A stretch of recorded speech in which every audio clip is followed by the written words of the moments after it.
Hello मित्रों, आप सभी का स्वागत है। आप सभी को नमस्कार। मेरा हमारे चैनल पे जीके की पाठशाला पे आप सभी का स्वागत करते हैं। तो जैसा कि हम पहले पढ़ चुके हैं, गांधी जी के जो आंदोलन है, उनका जो प्रारंभिक जीवन था, उसके बारे में हमने कुछ बातें की थी, कुछ नोट्स से हमने तैयार किया था। आई होप आप वीडियो को अच्छे से देख रहे होंगे, नोट्स को आप लिख रहे होंगे। बहुत ही अच्छे नोट्स हैं, आप अपनी कॉपी में नोट डाउन भी करें। तो उसी गांधी जी के जो आंदोलन था, उसी में हम जो नेक्स्ट इनके जो कार्य हैं, इनके जो सत्याग्रह हैं, उनके बारे में हम और डिटेल में स्टडी करेंगे। तो वीडियो को पूरा देखें, लाइक करें, दोस्तों के साथ शेयर करें। इतना तो आप कर ही सकते हैं, हम इतनी मेहनत कर रहे हैं आपके लिए, तो लाइक और शेयर तो ज़रूर करें और सब्सक्राइब करें चैनल को। तो आइए फिर शुरू करते हैं। सबसे पहला जो गांधी जी का सत्याग्रह है, जो आंदोलन है, वो है चंपारण सत्याग्रह। और आपको हमारा जो पहला वीडियो है वो भी आपको देखना चाहिए, जिसमें हमने गांधी जो युग है 1917 से लेकर 1947-48 तक के जो क्वेश्चन हैं, लगभग 40 क्वेश्चन उसमें हमने डाल रखे हैं डिटेल एक्सप्लेनेशन के साथ। तो वो भी आप देखें, एक बार ज़रूर देखें। तो चलिए फिर वीडियो को शुरू करते हैं हम। आज का अपना वीडियो है गांधी जी का जो सेकंड पार्ट है यहाँ पे। तो सबसे पहला जो हम बात करते हैं चंपारण सत्याग्रह के बारे में। चंपारण बिहार में है ये, और ये नील सत्याग्रह के नाम से प्रसिद्ध है। और 1917 में ये शुरू हुआ था। जैसे ही गांधी जी 1915-16 में भारत आते हैं, और भारत आने के बाद उन्होंने भारत का जो दौरा किया था, तो दौरा करने के बाद 1917 में सबसे पहले इन्होंने चंपारण में, बिहार में अपना जो सत्याग्रह की जो अहिंसावादी जो आंदोलन है वो शुरू किया था। हम इसे प्रथम सविनय अवज्ञा आंदोलन भी कह सकते हैं। तो गांधी जी का ये सबसे पहला सत्याग्रह है चंपारण बिहार में। ये जो सत्याग्रह है वो किनके निवेदन पर ये किया गया था? गांधी जी जो है वो कांग्रेस अधिवेशन में बैठे हुए थे, तो उसी समय राजकुमार शुक्ल उनके पास बैठे थे। उन्होंने गांधी जी को चंपारण बिहार का जो स्थिति है किसानों की, वो पूरी डिटेल में इनको बताई, और गांधी जी को चंपारण आने के लिए विवश किया। फिर गांधी जी चंपारण आने के लिए मान जाते हैं। तो राजकुमार शुक्ल के निवेदन पर गांधी जी जो है वो चंपारण आए थे। तो याद रखें, गांधी जी जो है वो चंपारण किसके निवेदन पर आए थे? राजकुमार शुक्ल के निवेदन पर। ठीक है। इसके बाद देखो, चंपारण किसान आंदोलन, जो किसान है वो अंग्रेजों की 3 कठिया पद्धति यानी कि नील की खेती प्रणाली, जिसमें 3/20 भाग में नील की खेती करना अनिवार्य था, इसे 3 कठिया पद्धति कहते हैं।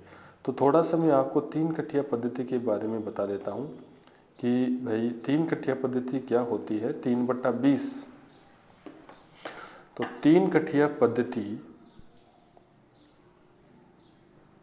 3 कठिया पद्धति 3/20। इसमें क्या होता है कि मान लेते हैं कि ये किसान की भूमि है, और इस किसान की भूमि में क्या कर दिया गया था कि इसके भाग कर दिए गए थे, 20 भाग कर दिए गए थे। ठीक है। और हर साल इस 20 भाग में 3 भागों पर, 1, 2 और 3, इन 3 भागों पर नील की खेती करना अनिवार्य कर दिया गया था। और एक बात और कि जिस भूमि पर नील की खेती कर दी जाती थी, वो भूमि क्या हो जाती थी? बंजर हो जाती थी। यानी इस भूमि पर हम किसी दूसरी फसल को नहीं बो सकते, तो ये किसी काम का नहीं रहा। तो ये 3 भाग जहाँ नील की खेती हुई थी, ये 3 भाग क्या हो गए? बंजर हो गए। ये बंजर हो गए, अब ये किसी काम के नहीं है।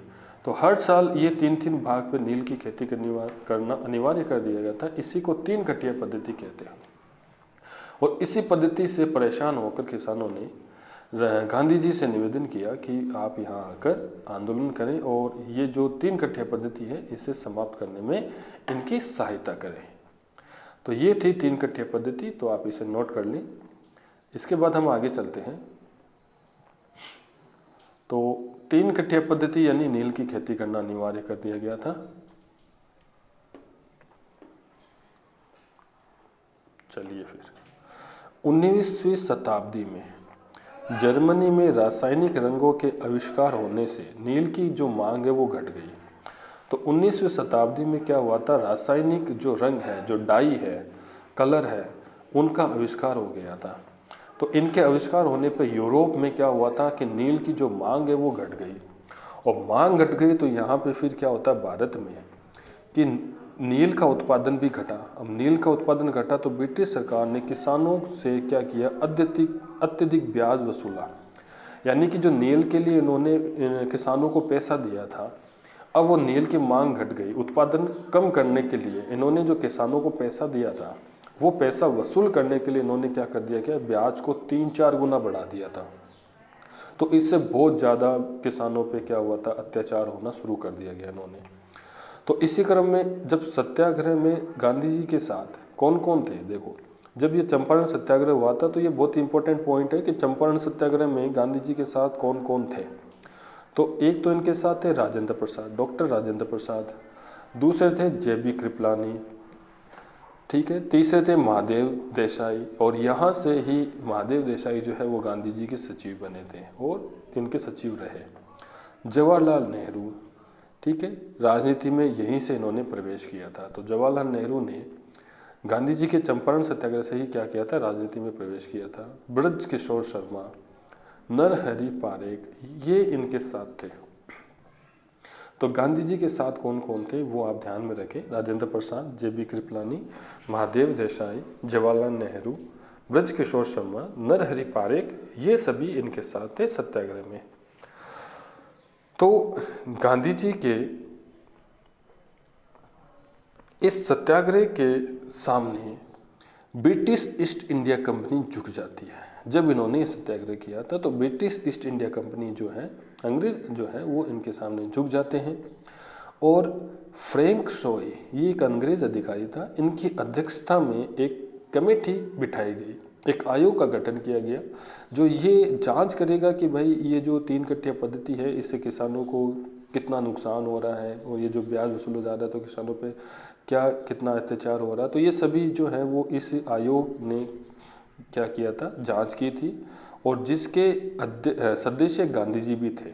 तो इस आयोग में गांधी जी भी थे, गांधी जी को तो सब पता ही था, तो इन्होंने सारी चीज़ें बताई। और अंत में सरकार को क्या हुआ, झुकना पड़ा और 3 कटिया पद्धति जो है वो समाप्त कर वसूली का 25% हिस्सा जो है वो किसानों को पुनः लौटाया गया। तो जो लगान, जो ब्याज वसूला गया था उससे 25% हिस्सा जो है वो वापस लौटा दिया गया। और यही क्या होती गांधी जी की भारत में पहली जीत थी कि गांधी जी की जितने भी आंदोलन थे तो उनकी जो प्रथम जीत है वो चंपारण सत्याग्रह से ही प्रारंभ होती है, ठीक है। इसके बाद देखो इसी सत्याग्रह के दौरान रविंद्रनाथ टैगोर ने प्रसन्न होकर गांधी जी को महात्मा की उपाधि दी थी। बहुत ही इंपॉर्टेंट पॉइंट है कि भाई गांधी जी को महात्मा की उपाधि किसने दी थी, तो महात्मा की उपाधि दी थी रविंद्रनाथ टैगोर ने। और कब दी थी कि भाई चंपारण सत्याग्रह जो है इसकी जीत के बाद, चंपारण सत्याग्रह की सफलता के बाद गांधी जी को महात्मा की उपाधि दी थी रविंद्रनाथ टैगोर ने, ठीक है।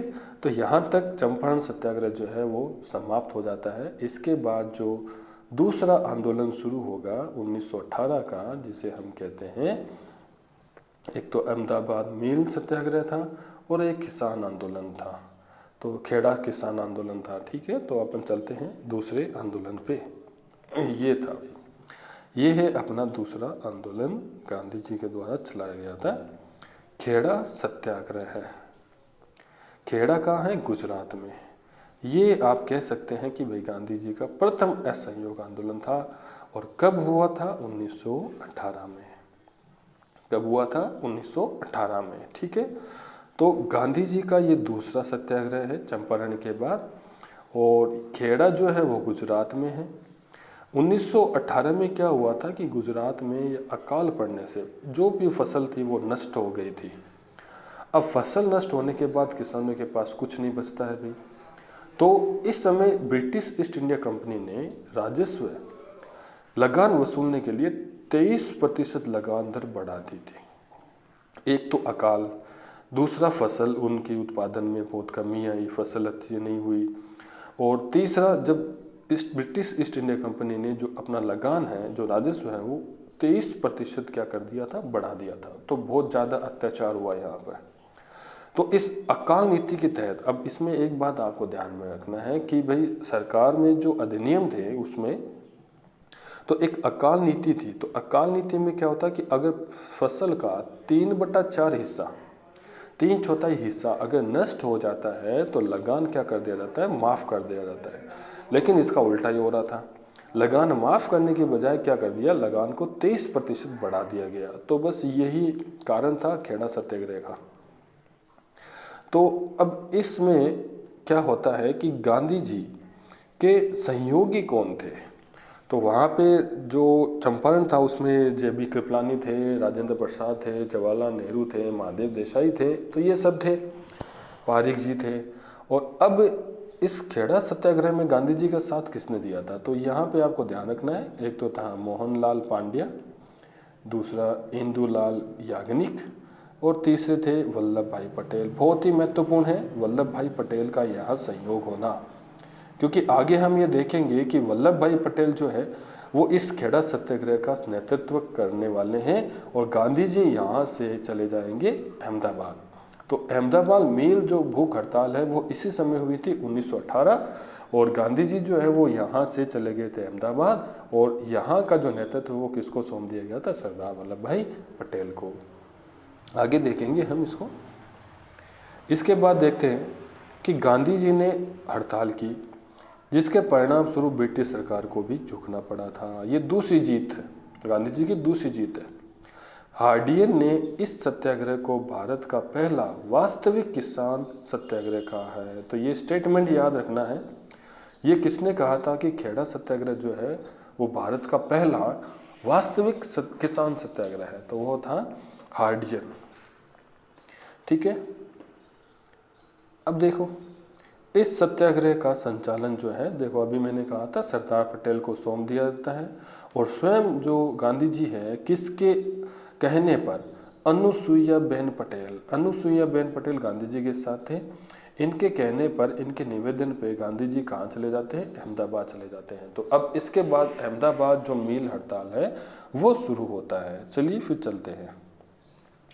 तो ये है अहमदाबाद मील हड़ताल, और ये आप 1918 में ही आप कहेंगे, क्योंकि उस समय ही ये हुआ था खेड़ा के साथ। तो अहमदाबाद मील हड़ताल जो है वो प्रथम भूख हड़ताल थी, यानी कि भारत में गांधी जी की जो प्रथम भूख हड़ताल है वो कहाँ से हुई थी? अहमदाबाद मील हड़ताल से। तो क्वेश्चन आ सकता है कि भाई गांधी जी का जो प्रथम भूख हड़ताल है वो कौन सा है? अहमदाबाद मील हड़ताल है। ठीक है, तो हुआ क्या था कि भाई अहमदाबाद में जो मील थी उसमें मजदूरों में वेतन वृद्धि के लिए गांधी जी को यहाँ बुलाया था। तो बोनस प्राप्त करने के लिए क्या था? 1918 में अकाल पड़ा ही था, तो उस समय स्थितियाँ बहुत ही क्या थी? प्रतिकूल थी। तो इस समय फिर मिल मजदूरों ने क्या किया था कि भाई ईस्ट इंडिया कंपनी से, सरकार से बोनस के लिए या वेतन वृद्धि के लिए वहाँ पे उन्होंने हड़ताल की थी, और गांधी जी को भी यहाँ बुलाया गया था। तो मजदूरों ने 50% वेतन बढ़ाने की मांग की थी, लेकिन मिल मालिकों ने क्या किया था? सिर्फ 20% बोनस दिया था। तो 20% बोनस देकर उनको क्या किया था भाई? आंदोलन को शांत करने की कोशिश की थी। लेकिन ये किसानों ने इनकी जो बोनस जो था वो स्वीकार नहीं किया और आंदोलन को जारी रखा। तो गांधी जी ने मजदूरों के साथ अनशन किया, भूख हड़ताल की, जिसके परिणाम स्वरूप मिल मालिक झुके और 35% बोनस तय किया गया था। तो उन्होंने मांग की थी 50% वेतन वृद्धि की, और जो मिल मालिक है उन्होंने 20% बोनस दिया था। तो गांधी जी के हड़ताल के द्वारा मिल मालिकों ने कितना परसेंट बोनस देना तय किया? 35% बोनस देना तय किया था। और यहीं पर जो अहमदाबाद मिल आंदोलन है वो समाप्त हो जाती है और यही प्रथम भूख हड़ताल थी। ठीक है, तो ये थे प्रारंभिक गांधी जी के 3 आंदोलन। तो याद रखें, चंपारण 1917, खेड़ा और अहमदाबाद मिल हड़ताल जो है वो 1918 हुई थी। ठीक है, अब इसके बाद हम बात करते हैं रॉलेट एक्ट के विरुद्ध सत्याग्रह है। तो रॉलेट एक्ट जो है वो 1919 में आया था, तो इसे 1919 का रॉलेट सत्याग्रह भी कहते हैं। ये गांधी जी का प्रथम जन आंदोलन था। इसमें भारत की जो अधिकांश जनता थी वो गांधी जी के साथ थी, तो इसे हम प्रथम जन आंदोलन के नाम से भी जान सकते हैं। तो गांधी जी का प्रथम जन आंदोलन जो था वो कौन सा था? 1919 रॉलेट सत्याग्रह है। ठीक है, तो चलिए बात करते हैं हम रॉलेट सत्याग्रह की। सिडनी रॉलेट की अध्यक्षता में एक रॉलेट एक्ट पारित किया गया था, जो क्रांतिकारी गतिविधियों को कुचलने के लिए 18 मार्च 1919 को यहाँ पर पारित किया गया था। तो सिडनी रॉलेट की अध्यक्षता में ये एक्ट बनाया गया था, जो क्या था भाई कि जितनी भी भारत में क्रांतिकारी गतिविधियां हैं, जो स्वतंत्रता प्राप्ति के लिए जो आंदोलन चल रहे हैं, तो इन सभी को दबाने के लिए, कुचलने के लिए ये एक्ट जो है वो पारित किया था। और इस एक्ट में यह था कि भाई अगर किसी के ऊपर भी मान लो संदेह है या कोई मान लो ऐसा हो गया कि भी किसी क्रांतिकारी ने ये आंदोलन चलाने की बात कही है, तो संदेह के आधार पर उनको अरेस्ट किया जा सकता था और उनको जेल में भेजा जा सकता था। तो इस रॉलेट एक्ट के विरुद्ध गांधी जी ने जन आंदोलन शुरू किया था। तो इसमें देखिए भारतीय जनता ने इससे क्या कहा था भाई? काला कानून कहा था। तो गांधी जी ने भी इनके साथ थे। तो काला कानून किसे कहा गया था? गांधी जी ने काला कानून कहा था रॉलेट एक्ट को। तो याद रखिए, क्वेश्चन आ सकता है भाई कि काला कानून किसे कहा गया था? रॉलेट एक्ट को 1919। ठीक है, मोतीलाल नेहरू जी ने इसे बिना वकील, बिना अपील और बिना दलील का कानून भी कहा था। तो बिना अपील, बिना दलील और बिना वकील का जो कानून है वो किसने कहा था? मोतीलाल नेहरू ने।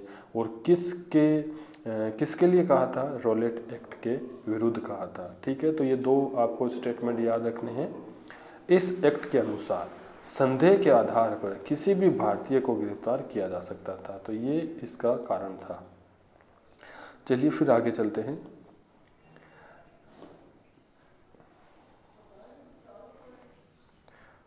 तो गांधी जी ने इसके विरोध में सत्याग्रह सभा भी बिठाई थी। तो गांधी जी ने सबसे पहले सत्याग्रह सभा बिठाई थी 1919 के रॉलेट एक्ट के विरुद्ध। इसमें देखो, एनी बेसेंट ने गांधी जी को एक छोटा बच्चा कहा था। तो एनी बेसेंट ने गांधी जी को क्या कहा था? भारतीय राजनीति का छोटा बच्चा। तो भारतीय राजनीति का छोटा बच्चा किसने कहा था? एनी बेसेंट ने कहा था इसी एक्ट के विद्रोह के दौरान। तो गांधी जी ने 6 अप्रैल 1919 को असहयोग के माध्यम से आंदोलन करने का आह्वान किया। तो गांधी जी का जो प्रथम असहयोग आंदोलन है वो 6 अप्रैल 1919 को इन्होंने क्या किया था? घोषित किया था। और किसके विद्रोह में किया था? रॉलेट एक्ट के विद्रोह में किया था। तो ये याद रखें भाई, असहयोग आंदोलन जो है गांधी जी का वो कब घोषित किया गया था, कब इसका आह्वान किया था? 6 अप्रैल 1919 को। तो ब्रिटिश सरकार ने गांधी जी के पंजाब व दिल्ली आगमन पर इन्होंने क्या कर दी? रोक लगा दी थी इस आंदोलन के दौरान। 9 अप्रैल को गांधी जी के दिल्ली प्रवेश पर जब गांधी जी दिल्ली जाते हैं, जब इन पर रोक लगा दी गई थी, तो इन्हें गिरफ्तार कर लिया जाता है और बम्बई की जेल में इनको भेज दिया जाता है। बस इसी समय जब गांधी जी जेल चले जाते हैं तो बहुत ही दुर्भर घटना, बहुत ही दुखद घटना पंजाब अमृतसर में घटी, जिसे हम जलियांवाला बाग हत्याकांड के नाम से जानते हैं। तो जलियांवाला बाग हत्याकांड इसी दौरान हुआ था जब गांधी जी जो है वो बॉम्बे जेल में चले जाते हैं। तो ये अब जलियांवाला बाग इसको क्यों कहा जाता है? तो जलियांवाला बाग जो है वो क्या है, ये जल्ली सरदार का एक बगीचा था, इसीलिए इसका नाम क्या पड़ गया, जलियांवाला बाग पड़ गया। ठीक है, पंजाब के अमृतसर में, ठीक है, पंजाब के कांग्रेस शाखा के दो नेता डॉक्टर सतपाल और सैफुद्दीन किचलू, ये दो कांग्रेस शाखा के नेता थे पंजाब के। ठीक है, तो 9 अप्रैल को जब इन्हें गिरफ्तार कर लिया जाता है तो लोगों ने इनके गिरफ्तारी पर आंदोलन शुरू कर दिया था, सड़कों पर उतर आए थे और जो ब्रिटिश सरकार थी इसके विरोध आंदोलन उन्होंने जनसभाएं शुरू कर दिया था। तो इसी में फिर 13 अप्रैल को, याद रखें 13 अप्रैल को बैसाखी के दिन सारे लोग जो थे वो जलियांवाला बाग में क्या कर रहे थे, एक सभा कर रहे थे, शांतिपूर्ण सभा कर रहे थे बैसाखी के दिन 13 अप्रैल को। तो पंजाब के लेफ्टिनेंट थे उस समय माइक ओ डायर, तो पंजाब की जो रेजिमेंट थी उसके लेफ्टिनेंट गवर्नर थे माइक ओ डायर। तो जलियांवाला बाग में जब शांतिपूर्ण सभा चल रही थी तो जनरल ओ डायर के कहने पर वहाँ पर लोगों पर क्या कर दी गई थी, गोलियां बरसा दी गई थी। और इस हत्याकांड के विरोध में रविंद्रनाथ टैगोर ने अपनी नाइटहुड की उपाधि यहाँ लौटा दी थी। और 13 अप्रैल 1919 को ये जलियांवाला बाग हत्याकांड हुआ था। बहुत सारे लोग मारे गए थे, लगभग 1000 से भी ज़्यादा मान सकते हैं। और काफ़ी बच्चे, छोटे बूढ़े जितने भी थे वो बहुत सारे यहाँ पे मारे गए थे। और एक बहुत ही दुखद घटना यहाँ पे घटी थी 13 अप्रैल 1919 को अमृतसर पंजाब में, जो इतिहास में जलियांवाला बाग हत्याकांड के नाम से जाना जाता है। ठीक है, अब यहाँ पे देखिए, इस हत्याकांड के बाद रविंद्रनाथ टैगोर ने अपनी जो नाइटहुड की उपाधि है जो ब्रिटिश सरकार ने इन्होंने दी थी, ये इन्होंने वापस कर दी थी। और एक बात और ध्यान रखें, जो गांधी जी की कैसर-ए-हिंद की उपाधि थी वो इस समय इन्होंने नहीं लौटाई थी, वो असहयोग आंदोलन जब हुआ था उसके बाद इन्होंने लौटाई थी। तो ये याद रखें कि गांधी जी जो है उन्होंने अपनी जो कैसर-ए-हिंद की उपाधि इस कांड के बाद नहीं लौटाया था, सिर्फ रविंद्रनाथ टैगोर थे जिन्होंने अपनी नाइटहुड की उपाधि वापस लौटा दी थी। सरकार ने इस हत्याकांड की जांच के लिए एक आयोग बनाया जिसे हंटर आयोग या हंटर कमेटी कहते हैं। 14 अक्टूबर 1919 को, कब बताया था, 14 अक्टूबर 1919 को हंटर आयोग स्थापित किया था।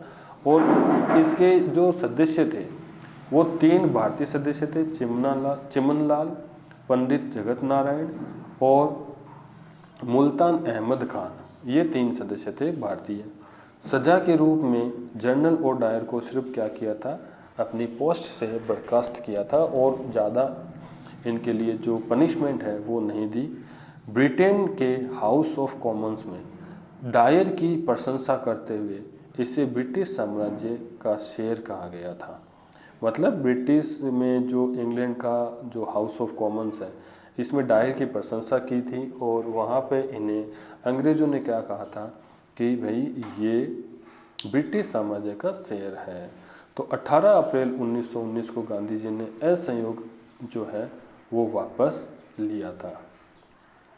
तो गांधी जी ने जो असहयोग वापस लिया था वो कब लिया था, 18 अप्रैल 1919 को गांधी जी ने अपना जो आंदोलन है वो वापस ले लिया था। गांधी जी ने इस सत्याग्रह को हिमालय से भी बड़ी भूल कहा था। जब गांधी जी ने ये आंदोलन शुरू करने को कहा था तो इन्होंने ये कहा कि भाई ये जो आंदोलन है ये मेरा एक हिमालय से भी बड़ी भूल है। ठीक है, तो ये याद रखें। इसके बाद 1919 और 1922 इसमें खिलाफत आंदोलन हुआ था 1919 और 1922 में। तो प्रथम विश्व युद्ध की समाप्ति पर जब इंग्लैंड विजय रहा तो मित्र राष्ट्र के साथ तुर्की की हार हुई थी। तो यहाँ पे तुर्की की हार होने पर तो तुर्की का विभाजन, वहाँ का प्रावधान पारित हुआ।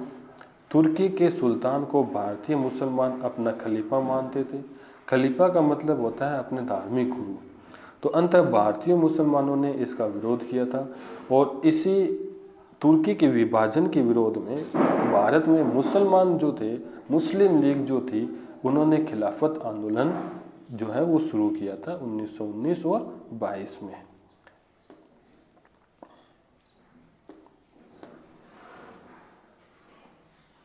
अब इस आंदोलन में मुख्यतः भारत में मोहम्मद अली और शौकत अली बंधुओं के नेतृत्व में ये आंदोलन प्रारंभ हुआ था।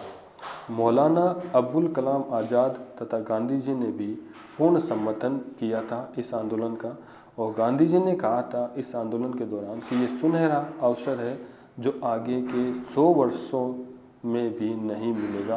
क्यों? क्योंकि इस आंदोलन में हिंदू और मुस्लिम जो है वो एक हो चुके थे। तो ये हिंदू और मुस्लिम एकता का एक बहुत ही बड़ा आंदोलन था, जिसमें हिंदू और मुस्लिम एक साथ ब्रिटिश सरकार के विरोध में आंदोलन कर रहे थे। सितंबर 1919 में भारतीय खिलाफत जो आयोग है उसका गठन किया गया था। भारतीय खिलाफत आयोग जो है वो 1919 के सितंबर महीने में गठित हुआ था। 17 अक्टूबर, इसी के आगे 17 अक्टूबर को खिलाफत दिवस मनाया गया था। ठीक है, तो ये कुछ फैक्ट हैं जो आपको ध्यान में रखने, याद रखने, एग्ज़ाम के पॉइंट ऑफ व्यू से फैक्ट भी पूछे जा सकते हैं कि भाई खिलाफत कमेटी का जो गठन है वो कब हुआ था, सितंबर 1919 को, और खिलाफत दिवस जो है वो कब मनाया गया था, 17 अक्टूबर 1919 को। 23-24 नवंबर 1919 को अखिल भारतीय खिलाफत कमेटी की जो भारतीय खिलाफत आयोग बनाया गया था 1919 को, तो इसका पहला जो सम्मेलन है वो दिल्ली में लिया गया था, जिसमें गांधी जी ने क्या की थी, इसकी अध्यक्षता की थी। ठीक है, 9 जून 1920 को इलाहाबाद में खिलाफत कमेटी के सम्मेलन में 9 जून 1920 को खिलाफत कमेटी की जो इलाहाबाद सम्मेलन है, उस सम्मेलन में गांधी जी के नेतृत्व में 1 अगस्त 1920 को असहयोग आंदोलन पुनः प्रारंभ करने का निर्णय लिया गया था। तो 1920 को गांधी जी ने खिलाफत कमेटी के इलाहाबाद सम्मेलन में क्या किया था, असहयोग आंदोलन प्रारंभ करने का निर्णय लिया था। ठीक है, तो गांधी जी का जो असहयोग आंदोलन है उसका निर्णय कब लिया गया था, खिलाफत कमेटी के इलाहाबाद सम्मेलन में 1 अगस्त 1920 को। इसके बाद देखो, लेकिन 1 अगस्त 1920 को बाल गंगाधर तिलक की मृत्यु हो जाती है। जो बाल गंगाधर तिलक थे, गरम दल कांग्रेस के जो नेता थे, जो भारतीय स्वतंत्रता आंदोलन में बहुत अग्रणी रहे थे, इनकी मृत्यु हो जाती है 1 अगस्त 1920 को।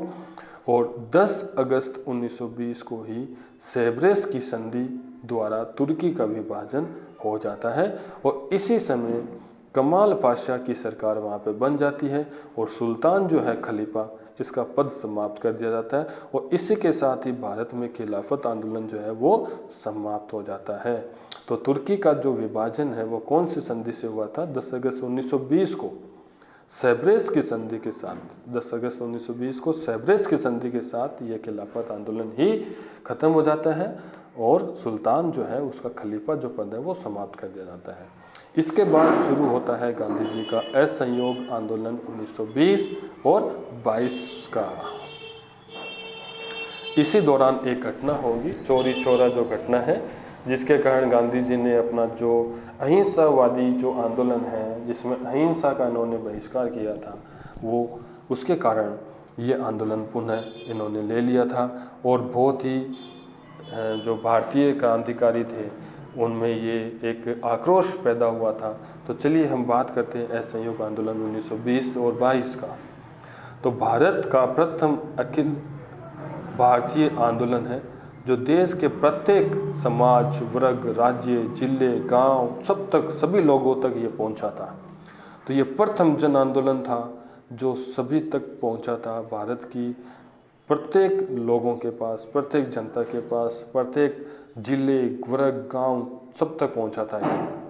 तो सितंबर 1920 को कलकत्ता विशेष अधिवेशन में गांधी जी ने असहयोग का प्रस्ताव रखा, और इस प्रस्ताव के जो लेखक है स्वयं गांधी जी थे।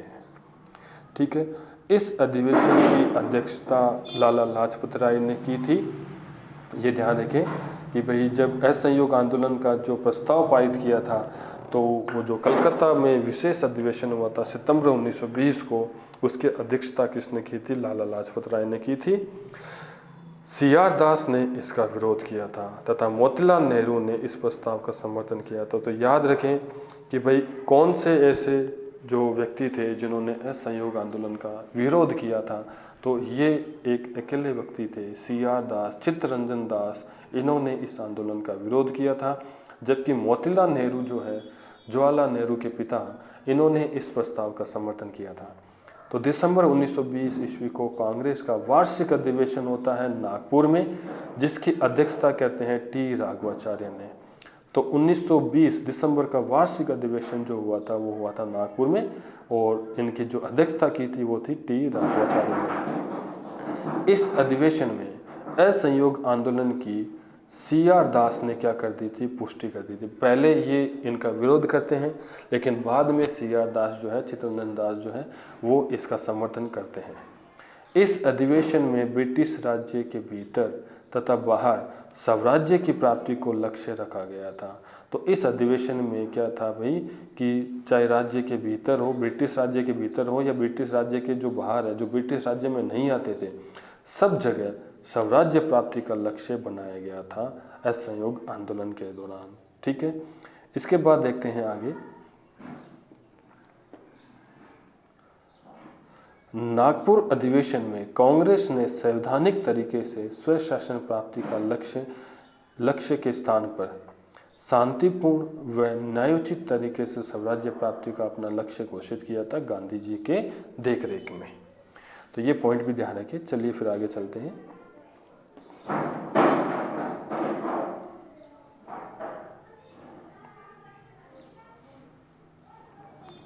इसके बाद देखते हैं मोहम्मद अली जिन्ना, एनी बेसेंट तथा विपिन चंद्र पाल ने कांग्रेस के असहयोग आंदोलन से सहमत न रहने के कारण पार्टी छोड़ दी थी।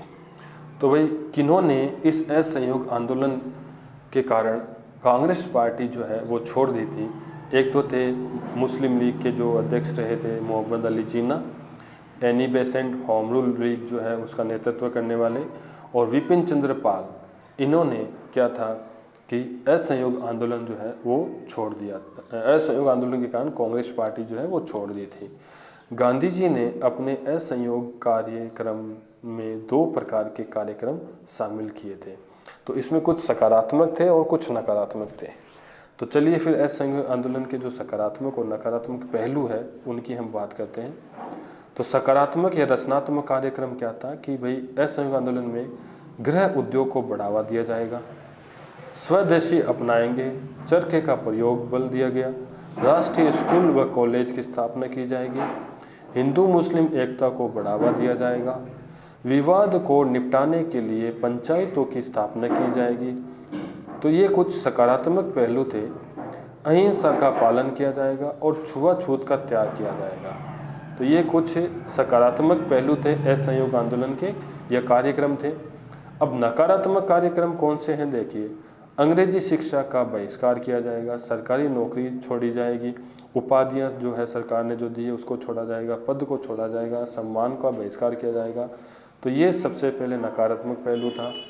जितने भी वकील हैं वो वकालत नहीं करेंगे, वकालत का बहिष्कार करेंगे, स्वदेशी वस्तुओं का विदेशी वस्तुओं का बहिष्कार करेंगे और स्वदेशी वस्तुओं को अपनाएंगे।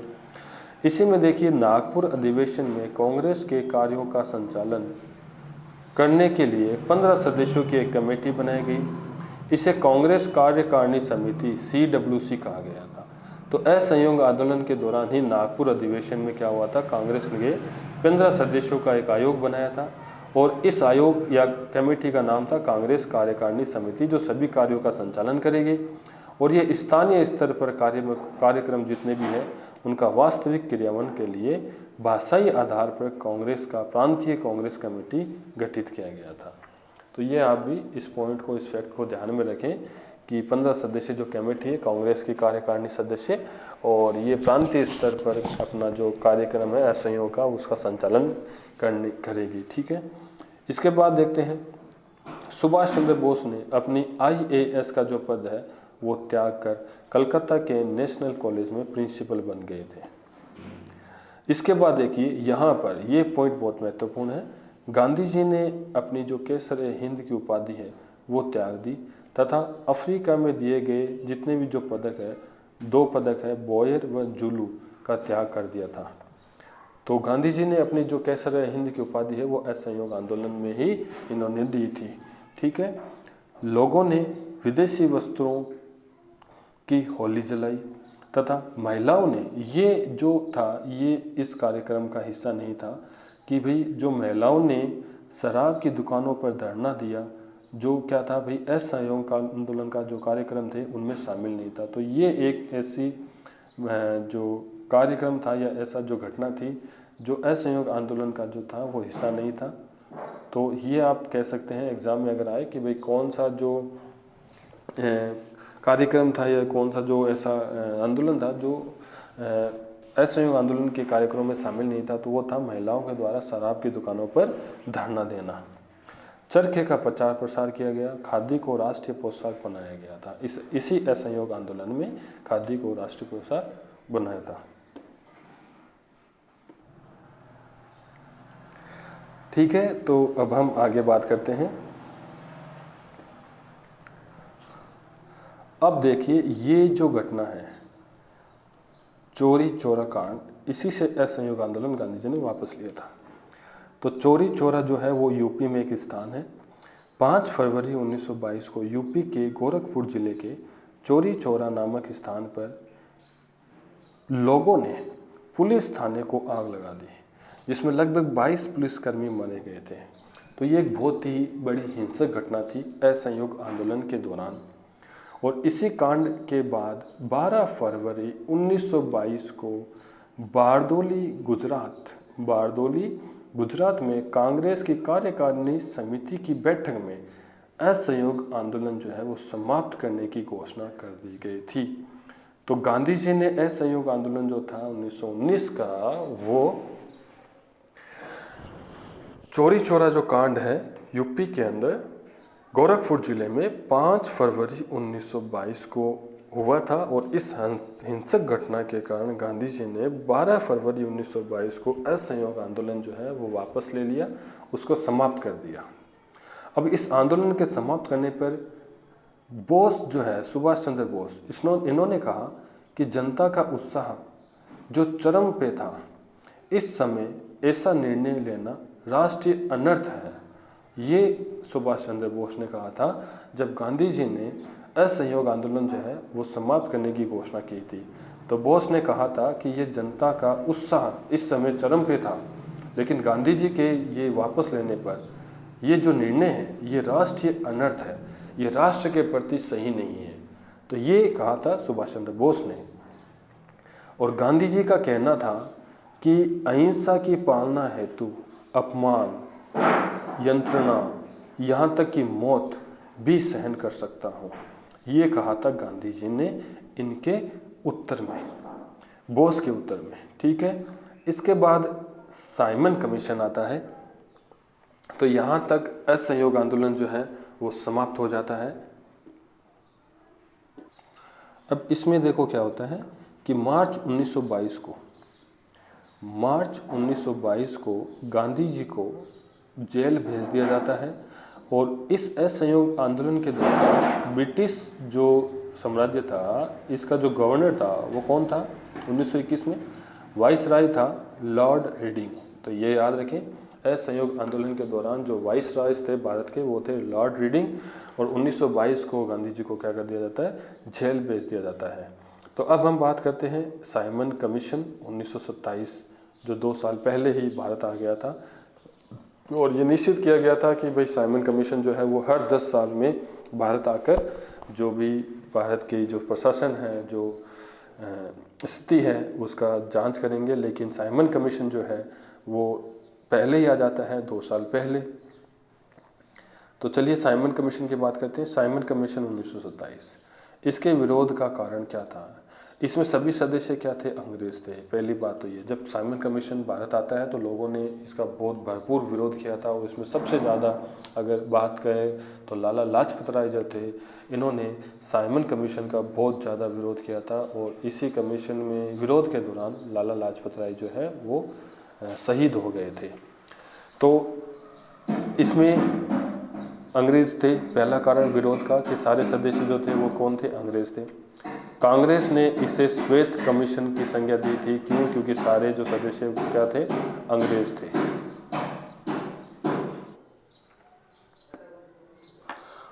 तो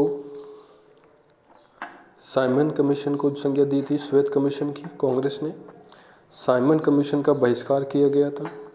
11 दिसंबर 1927 को जब इलाहाबाद कांग्रेस का अधिवेशन होता है, तो इस अधिवेशन में साइमन कमीशन का बहिष्कार करने का निर्णय लिया गया था। इसके बाद 3 फरवरी 1928 को साइमन कमीशन जो बम्बई भारत पहुंचा और विरोध में भारतीयों ने काले झंडे भी दिखाए, गो बैक साइमन का नारा लगाया। तो ये सारे विरोध हुआ। लाहौर में विरोध के दौरान लाठी चार्ज में लाला लाजपत राय जो थे वो घायल हो जाते हैं। और इन्होंने कहा, लाला लाजपत राय ने क्या कहा था इस समय कि मेरे ऊपर किए गए एक एक लाठी का वार अंग्रेजी सत्ता के ताबूत में अंतिम कील साबित होगा। ये कहा था लाला लाजपत राय ने जब इन पर लाठियाँ बरसाई जा रही थी, तब इन्होंने कहा था कि मेरे ऊपर किए गए एक एक लाठी का जो वार है वो अंग्रेजी सत्ता है, जो साम्राज्य है, इसके ताबूत में अंतिम कील साबित होगा। और इसके बाद जो लाला लाजपत राय है वो इनकी मृत्यु हो जाती है, ये शहीद हो जाते हैं। तो 1928 से 1929 के मध्य साइमन कमीशन 2 बार भारत आया था। ये भी ध्यान रखें कि साइमन कमीशन कितने बार भारत आया था। साइमन कमीशन 2 बार भारत आया था, एक तो आया था 1928 को और एक आया था 1929 को। और मई 1930 को इसने अपनी रिपोर्ट पेश की, जिस पर लंदन में होने वाले गोलमेज सम्मेलन जो है उसके विचार विमर्श होना था। तो साइमन कमीशन ने अपनी जो रिपोर्ट है वो मई 1930 को दी गई थी और इसी रिपोर्ट में गोलमेज सम्मेलन की बात कही थी, जहाँ पर ये विचार विमर्श किया जाएगा। और इसी दौरान जो है वो लाला लाजपत राय जो है उनकी मृत्यु हो जाती है।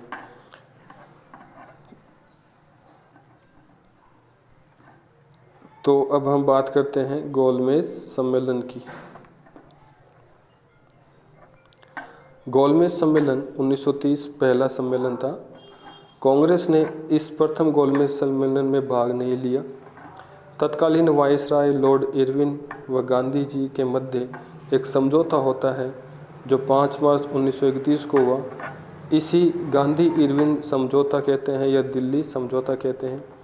इस गांधी इरविन जो समझौता है इसमें क्या बातें थी, क्या शर्तें थी? पहला कि सविनय अवज्ञा आंदोलन जो है वो स्थगित किया जाएगा, इरविन की तरफ से था। कांग्रेस द्वितीय गोलमेज सम्मेलन में हिस्सा लेगा। जिन राजनीतिक कैदियों के विरुद्ध हिंसा का आरोप लगाकर उन्हें कैद किया गया था और या जिन पर हिंसा का आरोप नहीं है उन्हें क्या कर दिया जाए, रिहा कर दिया जाए। चौथा है अपहरण की गई संपत्ति वापस कर दी जाए। विदेशी वस्त्रों व शराब की दुकानों के सामने शांतिपूर्ण धरना प्रदर्शन की आज्ञा परमिशन दी जाए। बिना नमक कर के नमक बनाने की अनुमति दी जाए।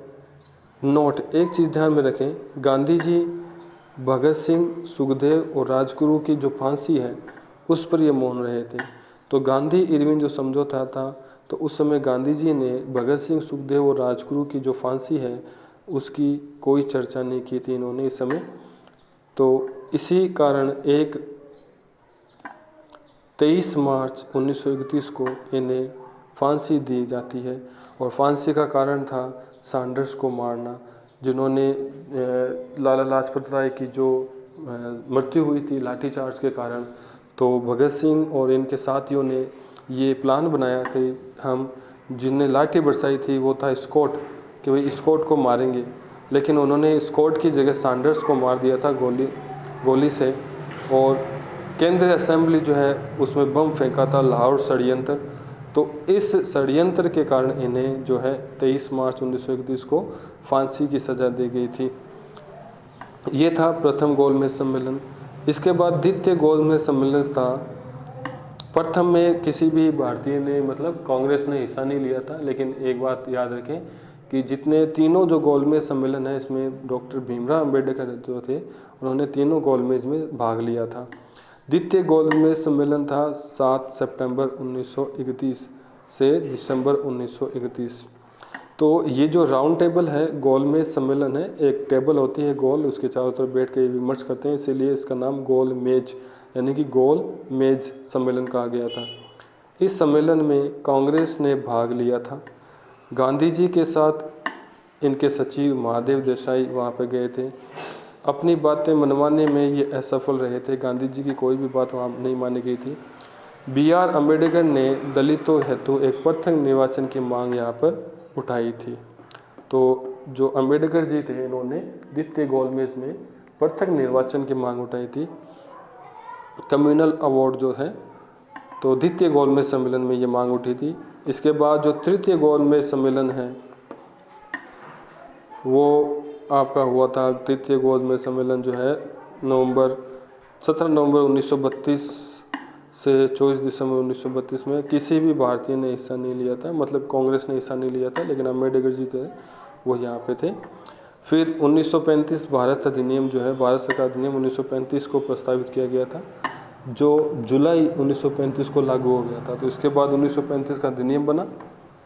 तो ये कुछ बातें थी गांधी जी के सविनय अवज्ञा आंदोलन से संबंधित। इसके बाद 1942 का जो भारत छोड़ो आंदोलन है वो प्रारंभ हो गया था। तो भारत छोड़ो आंदोलन 9 अगस्त 1942, इस प्रस्ताव का जो लेखक है वो है पंडित जवाहरलाल नेहरू। तो भारत छोड़ो आंदोलन के प्रस्ताव के लेखक कौन है? पंडित जवाहरलाल नेहरू। गांधी जी ने कहा था देश की बालू से ही कांग्रेस से बड़ा आंदोलन खड़ा कर दूंगा। यानी कि गांधी जी ने यहाँ पे ये कहा था कि देश की मिट्टी से ही, बालू से ही मैं कांग्रेस से बड़ा एक आंदोलन जो है वो खड़ा कर दूंगा। गांधी जी ने नारा दिया करो या मरो, इसी समय दिया था भारत छोड़ो आंदोलन के दौरान।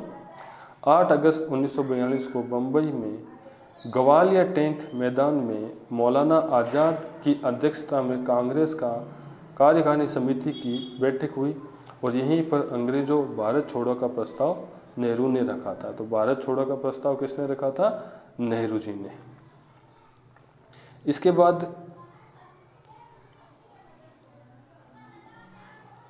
भारत की स्वतंत्रता के लिए किया जाने वाला अंतिम प्रयास था ये भारत छोड़ो आंदोलन। इसे अगस्त क्रांति भी कहा जाता है क्योंकि अगस्त में शुरू हुआ था।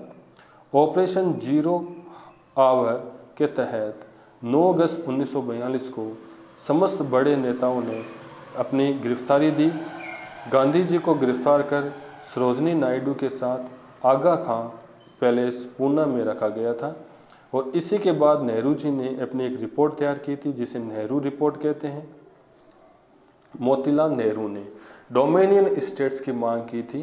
तो मोतीलाल नेहरू थे यहाँ पे, तो ये जवाहरलाल नेहरू की नहीं थी, ये ध्यान रखें।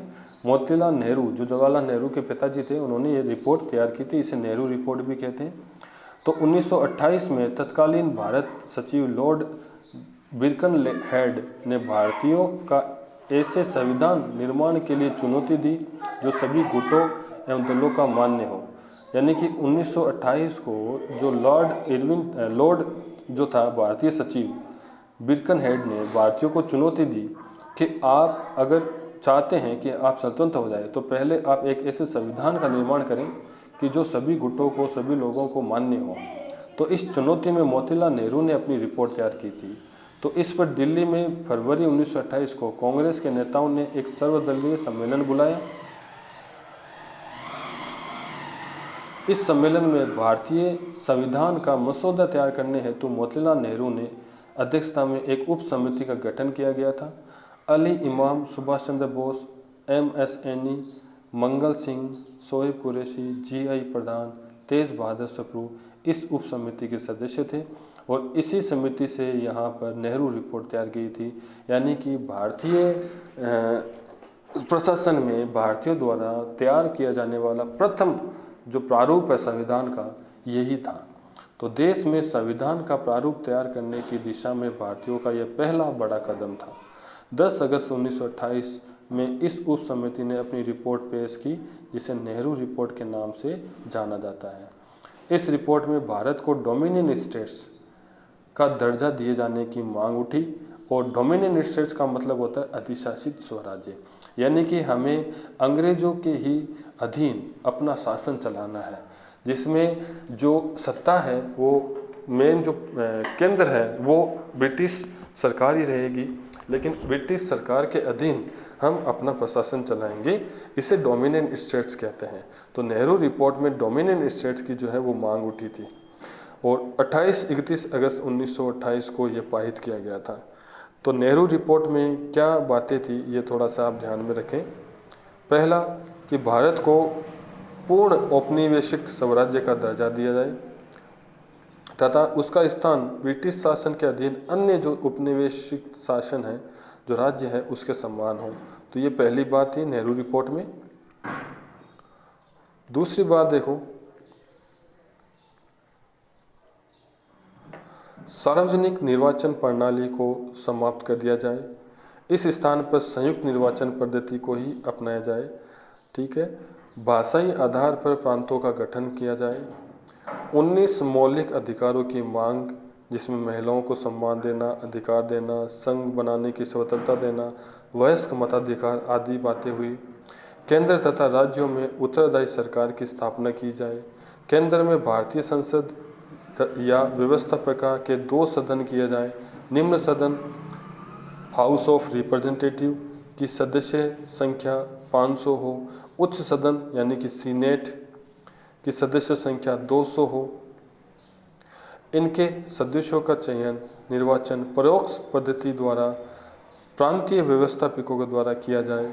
निम्न सदन का कार्यकाल 5 वर्ष तथा उच्च सदन का कार्यकाल 7 वर्ष हो, यानी राज्यसभा और लोकसभा। ये गठन की मांग उठी थी जो नेहरू रिपोर्ट थी। ठीक है। इसके बाद देखो, केंद्र सरकार का प्रमुख जो है वो गवर्नर जनरल रहेगा, जिसकी नियुक्ति ब्रिटिश सरकार द्वारा की जाएगी। मुसलमानों के धार्मिक एवं सांस्कृतिक हितों का पूर्ण संरक्षण किया जाएगा। पूर्ण धर्मनिरपेक्ष राज्य की स्थापना की जाएगी। कार्यपालिका को विधानमंडल के प्रति उत्तरदायी बनाया जाए। उत्तर पश्चिमी सीमा प्रांत को ब्रिटिश भारत के अन्य प्रांतों के समान वैधानिक स्तर प्रदान किया जाए। भारत में एक प्रतिरक्षा समिति, उच्चतम न्यायालय, लोक सेवा आयोग आदि की स्थापना की जाए। तो ये सभी बातें थी नेहरू रिपोर्ट में। और अब इसका विरोध भी देखो किसने किया था, कि इनके ही बेटे थे जवाहरलाल नेहरू, और तथा दूसरे जवाहरलाल नेहरू ने इनका विरोध किया था, और दूसरे सुभाष चंद्र बोस ने भी कांग्रेस के इस प्रस्ताव का क्या किया था, अस्वीकार कर दिया और इनका विरोध किया था, और संयुक्त रूप से भारतीय स्वतंत्रता लीग का गठन कर दिया। इन्होंने डोमिनियन स्टेट्स के स्थान पर क्या किया था, पूर्ण स्वराज्य की मांग या पूर्ण स्वतंत्रता का लक्ष्य माना था। तो डोमिनियन स्टेट्स की जगह यहाँ पे पूर्ण स्वतंत्रता या पूर्ण स्वराज्य की मांग उठी थी जवाहरलाल नेहरू और सुभाष चंद्र बोस ने। इसके बाद देखिए, गांधी जी ने 1934 में कांग्रेस से इस्तीफा दे दिया था। तो गांधी जी ने कांग्रेस छोड़ दी थी 1934 में। गांधी जी ने लॉर्ड इरविन से कहा, भारत एक विशाल कारागृह है, मैं इस अवधारणा को अस्वीकार करता हूँ। तो ये स्टेटमेंट याद रखें, ये किसने कहा था कि भारत एक विशाल कारागृह है और मैं इस अवधारणा को अस्वीकार करता हूँ। लॉर्ड इरविन से कहा था गांधी जी ने। गांधी जी भारत में स्थित उपनिवेशी सरकार के अच्छे पुलिसमैन हैं, ये किसने कहा था, एलन विकिंसन ने कहा था। गांधी जी की दांडी यात्रा क्रांति का अंकुरण है, ये किसने कहा था, ये कहा था, इस तथ्य पर आधारित है। गांधी जी को दांडी यात्रा क्रांति का अंकुरण है, ये इस तथ्य पर आधारित है कि एक केतली में समुद्र का पानी उबालकर सम्राट को हराया जा सकता है, ये किसने कहा था, बेल्सफोर्ड जो है अंग्रेजी संवाददाता पत्रकार थे बेल्सफोर्ड, उन्होंने ये कहा था। इसके बाद देखो कुछ स्टेटमेंट और है। गांधी जी महोदय समुद्री जल को तब तक उबाल सकते हैं जब तक डोमिनियन स्टेट्स नहीं मिल जाता। ये किसने कहा था? स्टेट्स मेस कलकत्ता में। गांधी जी की दांडी यात्रा नेपोलियन की एल्बा से पेरिस की ओर किए जाने वाला अभियान के समान है। ये किसने कहा था? सुभाष चंद्र बोस ने। तो ये कुछ स्टेटमेंट्स हैं जो गांधी जी के बारे में हैं, तो ये आपको थोड़ा ध्यान में रखना है, याद रखने हैं। इसके बाद देखिए पूना पैक्ट होता है 24 सितंबर 1932 को, और इसमें जो है गांधी जी के आमरण अनशन पर बैठने के बाद B.R. अम्बेडकर व गांधी जी के अन्य हिंदू नेताओं के मध्य एक समझौता हुआ, इसे पूना पैक्ट कहते हैं। 20 सितंबर 1932 को हुआ था। दलितों के लिए पृथक निर्वाचन मंडल समाप्त कर दिया गया तथा व्यवस्थापिका सभा में अछूतों के स्थान हिंदुओं के अंतर्गत ही सुरक्षित किए गए थे। ये कुछ पूना पैक्ट की बातें हैं जो याद रखें आप। प्रांतीय विधानमंडलों में दलित वर्गों के लिए 147 सीटें आवंटित की गई, जबकि सांप्रदायिक पंचायत कम्युनल अवार्ड में उन्हें 71 सीटें प्रदान करने का वचन दिया गया था। मद्रास में 30, बंगाल में 30, मध्य प्रांत व संयुक्त प्रांत में 20-20, बिहार व उड़ीसा में 18, बम्बई व सिंध में 15, पंजाब में 8, असम में 7 स्थानों पर दलितों के लिए सुरक्षित किए गए थे।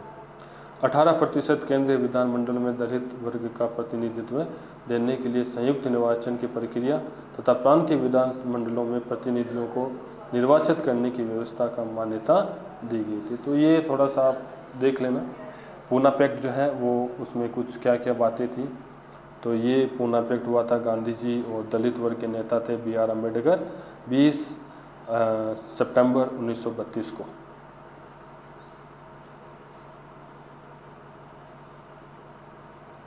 फिर इसके बाद गांधी जी जो है और असहयोग आंदोलन के समाप्ति के बाद, भारत छोड़ो आंदोलन के बाद, ये जो है वो अस्पृश्यता जो निवारण अभियान है उसमें लग जाते हैं। तो गांधी जी ने डिप्रेस्ड क्लासेस लीग जो है इसका नाम बदलकर हरिजन सेवक संघ किया था, और डिप्रेस्ड क्लासेस लीग जो है वो अम्बेडकर की गठित लीग है, तो इन्होंने इसका नाम चेंज किया था हरिजन सेवक। इस पर अम्बेडकर ने बहुत ज़्यादा आपत्ति जताई थी। तो यरवदा जेल में ही गांधी जी ने अस्पृश्यता अभियान जो है अभियान चलाया था।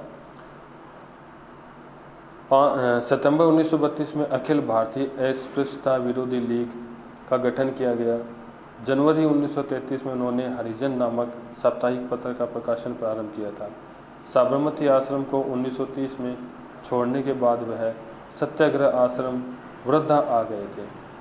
तो 1930 को उन्होंने साबरमती आश्रम जो है वो छोड़ दिया था, और वहाँ से ये कहाँ चले जाते हैं? वृद्धा, सत्याग्रह आश्रम वृद्धा चले जाते हैं।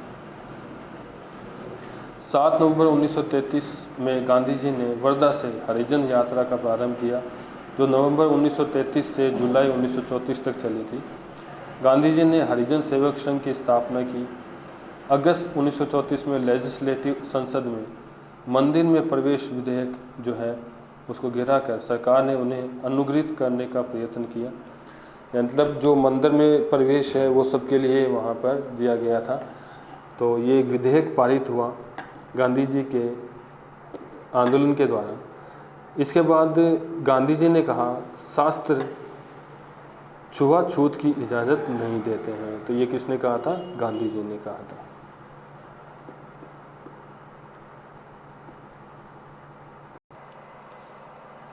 ये कुछ 1929 में घटित घटनाएं हैं। तो यहाँ पे पहला जो हम देखते हैं कि गांधी जी ने अगस्त प्रस्ताव जो था नेहरू रिपोर्ट को सरकार ने जो घोषणा की है उसमें राष्ट्रवादियों तथा उपनिवेशी सरकार के बीच खाई और चौड़ी हो जाएगी, ये गांधी जी ने कहा था। 1929 में कुछ घटनाएं हैं। मेरठ षड्यंत्र केस मार्च में हुआ था।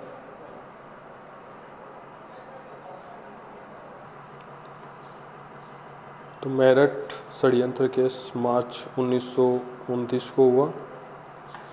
भगत सिंह बटुकेश्वर दत्त द्वारा केंद्रीय विधानसभा में बम विस्फोट अप्रैल 1929। इंग्लैंड में रेमजे मैकडोनाल्ड की लेबर पार्टी का सत्ता में आना मई 1929। दिल्ली घोषणा पत्र 2 नवंबर 1929।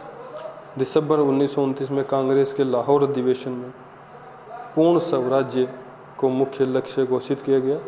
जिसकी अध्यक्षता जवाहरलाल नेहरू ने की। 26 जनवरी 1930 को पूरे भारत में प्रथम स्वतंत्रता दिवस के रूप में मनाने का निश्चय किया गया।